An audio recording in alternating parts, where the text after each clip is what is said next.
ETF index mutual funds నేర్చుకుని stock మార్కెట్లో రాణించాలనుకుంటున్నారా? వెంటనే ఈ నెంబర్కి కాల్ చేయండి.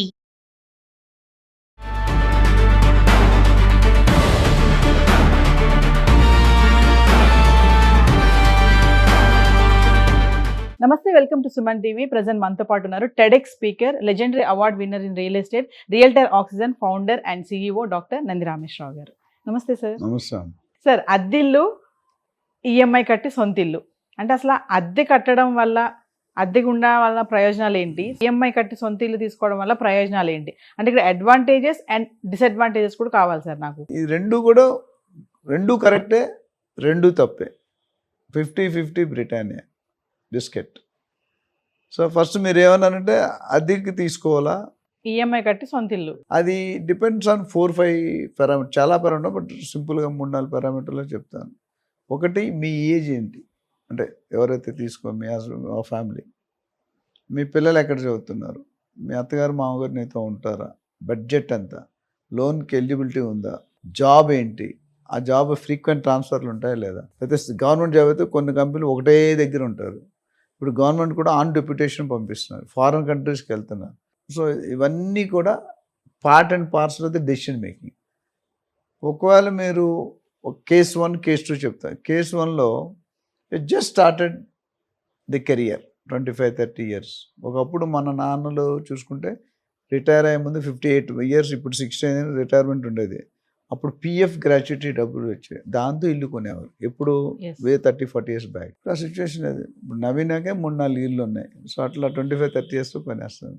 అక్కడ ఆ సిచ్యువేషన్ బట్టి మీరు జనరల్ యావరేజ్గా, నేను ఎప్పుడు మనం అంతకుముందు కూడా చాలా వీడియో చెప్పాను, 1/3 of your salary should be your savings.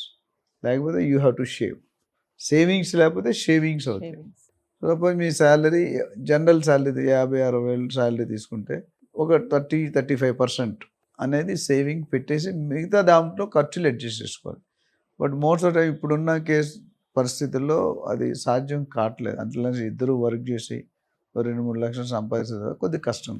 So me family size, మీ అంటే ఎంతమంది ఉంటారు, ఎన్ని బెడ్రూమ్ కావాలి, కాస్ట్ ఎంత, ఏ ఏరియాలో కావాలి, ఇవన్నీ కూడా మా యాజ్ ఏ రియల్టర్ ఆక్సిజన్లో మీకు తెలిసి ఇన్వెస్ట్మెంట్ అడ్వైస్ సెల్ ఉంది.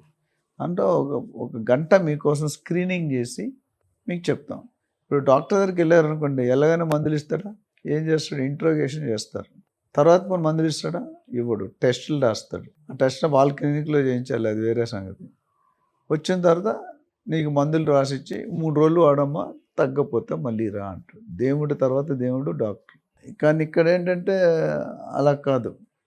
ఎందుకు, మీరు మీ బడ్జెట్ కెపాసిటీ తెలియకుండా ఏం చెప్పారు. సపోజ్ మీ దగ్గర 25 ఇయర్స్ జాబ్ జాయిన్ అయితే 10 ఇయర్స్ వర్క్ చేశారు, మీ శాలరీ 50,000 రూపాయలు. 50,000 ఇంటూ 25,000, మీరు 17-18,000 సేవ్ చేశారు. 10 సంవత్సరానికి 15,000 అనుకుంటే 2 లక్షలు యావరేజ్గా. 10 సంవత్సరాలకి 20 లక్షలు. అంటే మీరు 20 లక్షలు పెట్టగలిగితే 1 కోటి రూపాయలు ప్రాపర్టీ కొనుక్కోగలుగుతారు. ఇప్పుడు ఈఎంఐ ఎంత ఉంటుంది, ఈఎంఐ చాలా ఎక్కువ ఉంటుంది. మీరు 20 లక్షలు పెడితే ఆల్మోస్ట్ 75,000 ఉంటుంది, కట్టలేరు. సో అది ఒక క్రైటీరియా. సో ఇద్దరు ఉన్నారనుకోండి, ఇట్స్ పాసిబుల్, ఎందుకంటే మీ ఇద్దరు కలిపి కట్టుకోవచ్చు. రెండోది, మీ ట్రాన్స్ఫర్స్ ఎంత ఫ్రీక్వెంట్గా అవుతాయి. ఇప్పుడు మీరు ఒక దగ్గర ఇల్లు కొనుక్కున్నారు, సపోజ్ మీరు ఈసీఐలో కొనుక్కున్నారు, మీ ఉద్యోగం నుంచి తెల్లాపూర్లో పడింది, సెట్ అవుతుంది. అక్కడ నుండి మీరు పోచారంకి వేశారు సాఫ్ట్వేర్ కంపెనీకి, then you might be under pressure. Government job ఉంది, ఈసీఐలోనే ఉంది ఏదో కంపెనీ, అక్కడే ఉంటారు. సో మీకున్న పరిస్థితి, దీనికి కరెక్ట్గా స్ట్రైట్ ఫార్వర్డ్ ఆన్సర్ లేదు. సపోజ్ మీరు 2వ ఇల్లు కొనుక్కుంటున్నారు, అప్పుడు ఆప్షన్ ఉంది. ఎందుకంటే పర్సంటేజ్ ROI, ఎవరైనా రియల్ ఎస్టేట్ పెట్టుబడి ఎందుకు పెడతారమ్మా, ఇన్వెస్ట్మెంట్ కోసం పెడతారు, అంటే అప్రిషియేషన్.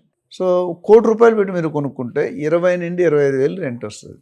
సంవత్సరానికి 2.5-3%. అంటే 1 కోటి రూపాయలకి మీరు 3 లక్షలు లాభం పొంది 3% మ్యాక్సిమం, 2,000 ఇటు ఉండొచ్చు. అప్పుడు మీరు కట్టే ఈఎంఐ ఎంత ఉంటుంది, 1 కోటి రూపాయలకి 75,000 ఈఎంఐ కట్టాలి. ఇది ఎక్కువ ఉందా, అది ఎక్కువ ఉందా అని చూసుకోవాలి. సో యంగ్ స్టేజ్లో జనరల్గా రెంటల్ ఈజ్ బెటర్. ఎందుకంటే స్టార్టింగ్ స్టేజ్లో కొద్దిగా స్పేర్ మనీ కూడబెట్టుకున్న తర్వాత it's better you go to purchase.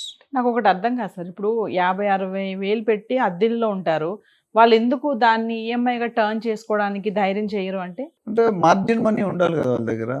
ఇప్పుడు ఆయన 50-60 లోన్ వస్తుంది కదా సార్, అదే 50-60 ఆల్రెడీ 75,000 ఖర్చు పెడుతున్నాడు ఆయన. ఎక్కడ కడతాడు ఈఎంఐ? అందుకనే పర్సన్ టు పర్సన్ మారుతుంది. Stage to stage age matters. మీరు వాళ్ళు ఆల్మోస్ట్ 60కి వచ్చేసారు, మీకు లోన్ రాదు. First repayment capacity, it depends upon your CIBIL rating, it depends upon your salary, it depends upon your pension, depends on your parents history.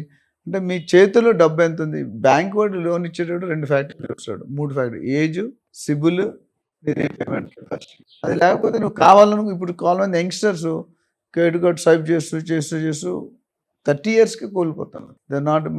నేను life టైంలో ఎప్పుడు కూడా credit card వాడలే life టైంలో. That's a history. మొన్న HDFC bank మా ఇంటి పక్కన company account అంటే ఫ్రీ లైఫ్ టైం వీసా అండి, నీకు 2 లక్షలు 3 లక్షలు తీసుకోవచ్చు. అయినా నేను తీసుకున్నాను. నేను కార్డు ఉంది కదా అని కొట్టకూడదు.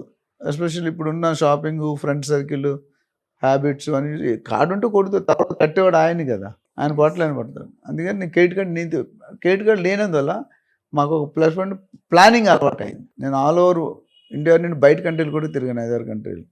So never we failed.